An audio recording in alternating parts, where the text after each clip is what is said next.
Hello students, welcome back to my channel students versus study.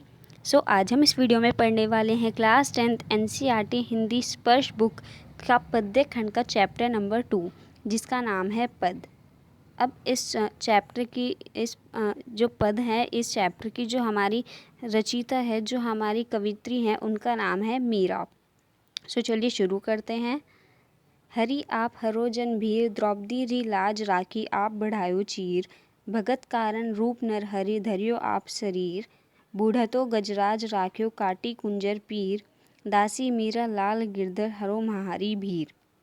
अब इस पद में जो मीरा जी हैं, जो कवित्री हैं, वो श्री कृष्ण से जो है आग्रह कर रही है कि वो उनकी पीड़ा को हर ले, और वो कुछ उदाहरण देकर जो है उनसे उनकी पीड़ा को हरने के लिए कहती हैं।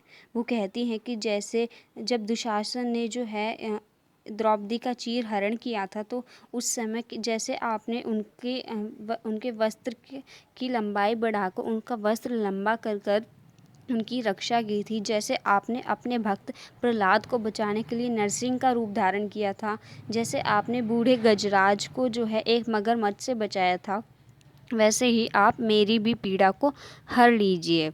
और वो अपने आप को श्री कृष्ण की दासी बताते हुए आखिर में इस पद में कहती हैं कि आप मेरी पीड़ा को हर लीजिए, जैसे आपने इन सभी की पीड़ाओं का अंत किया था। श्याम महाने चाकर राखो जी, गिरधारी लाला महाने चाकर राखो जी। चाकर रहस्यु बाग लगास्यु, नित उठ दर्शन पास्यु। बिंदर वन री कुंज गली में, गोविंद लीला गास्यु। चाकरी में दर्शन पास्यु, सुमरन पास्यु खर्ची। अब जो मीरा जी हैं, जो कवित्री हैं, वो इस पद में बता रही हैं कि वो जो श्री कृष्ण से कह रही हैं, उनसे आग्रह कर रही है कि हे श्री कृष्ण, हे मेरे प्रभु, आप मुझे अपनी दासी के रूप में स्वीकार कीजिए, आप मुझे अपनी दासी रख लीजिए। और वो कह रही हैं कि जब मैं आपकी दासी बन जाऊंगी तो मैं वहाँ पर बाग लगाऊंगी, जिसमें आप सुबह सुबह जो हैं विहार सकेंगे, घूम सकेंगे, और जिससे कि मुझे आपके दर्शनों की प्राप्ति हो जाएगी। और वो बता रही हैं कि फिर वो वृंदावन की कुंज में, वृंदावन की गलियों में जो हैं श्री कृष्ण की लीलाओं का गुणगान करेगी। और फिर वो कहती है कि दासी बनकर जो है उन्हें उनके दर्शन की भी प्राप्ति होगी, उन्हें उनकी याद भी नहीं आएगी, और वो बस इसी बात को कह रही हैं।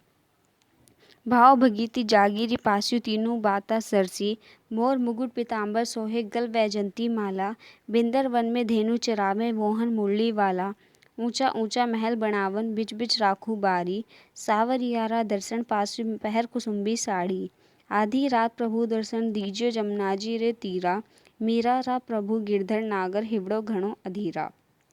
अब जो मीरा जी हैं, वो कह रही हैं इस पद में कि उन्हें दासी बनकर जो है श्री कृष्ण के दर्शन की भी प्राप्ति होगी, उन्हें उनकी बार बार याद भी नहीं आएगी, और उनके मन में जो है श्री कृष्ण जो है पूरी तरह से रच बस जाएंगे, और ये तीनों बातें जो हैं वो पूरी हो जाएंगी।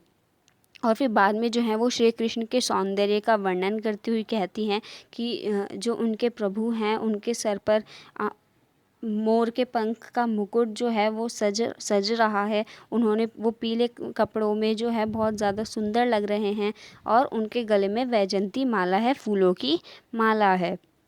और वो कह रही हैं कि वृंदावन में जब वो गाय चराते हैं और जब वो मुरली बजाते हैं तो हर किसी का मन मोह लेते हैं।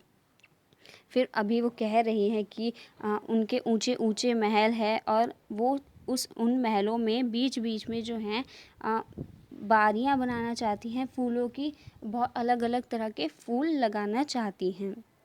और वो कहती हैं कि वो कुसुम्बी साड़ी पहनकर जो है अब सावरिया यानी कि श्री कृष्ण के दर्शन करना चाहती है।